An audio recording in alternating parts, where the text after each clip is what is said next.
Hai semua, selamat pagi. Perkenalkan, nama saya Putri Priscilla Simanjuntak, NPM 2213-0233057 dari kelas 2A. Di sini saya akan menjelaskan mind map saya yang materinya adalah sifat koligatif larutan. Mari kita simak.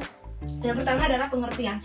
Pengertian sifat koligatif ini adalah sifat fisika yang ditentukan dengan jumlah partikel dalam larutan dengan tidak bergantung jenis zat terlarutnya.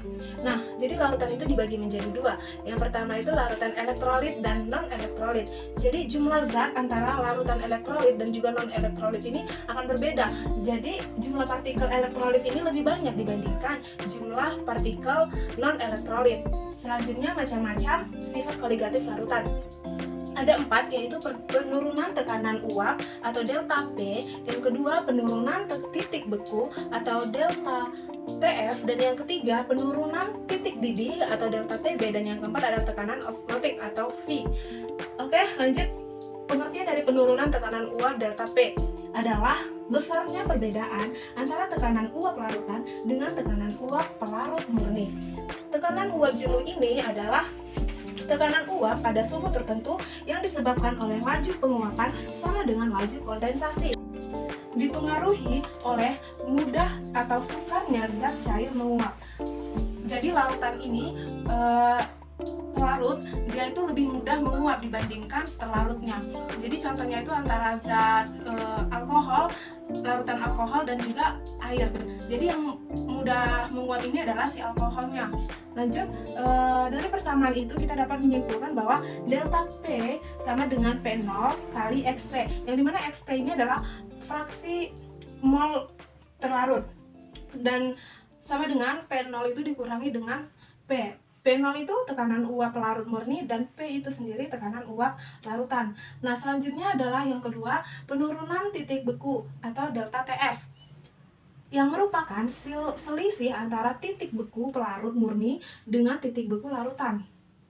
Titik beku adalah suhu saat fase cair dan padat setimbang yang disebabkan oleh laju pembekuan sama dengan laju pencairan, yang dimana persamaannya adalah delta TF sama dengan KF kali M. Yang kedua, delta TF sama dengan TF 0 dikurang dengan TF.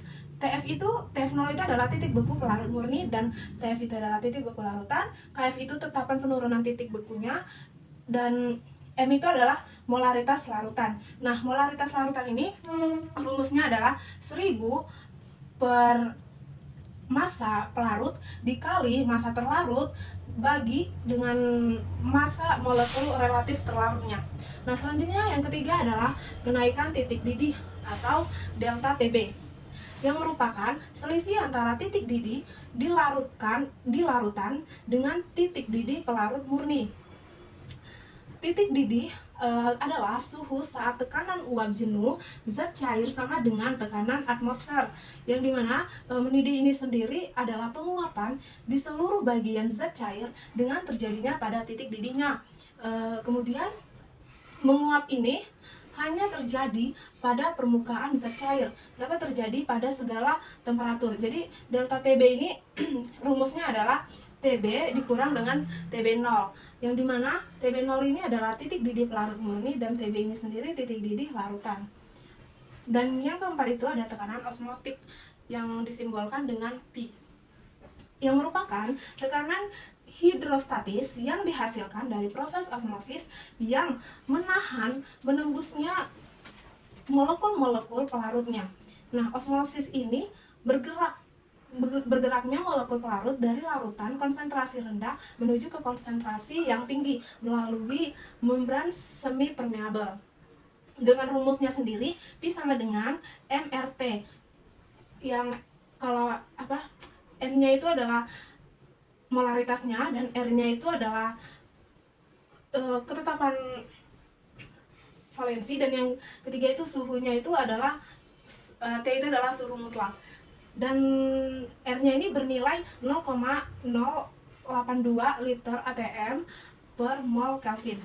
Saja yang dapat saya jelaskan pada pertemuan kali ini, dan saya akhiri. Selamat pagi semuanya.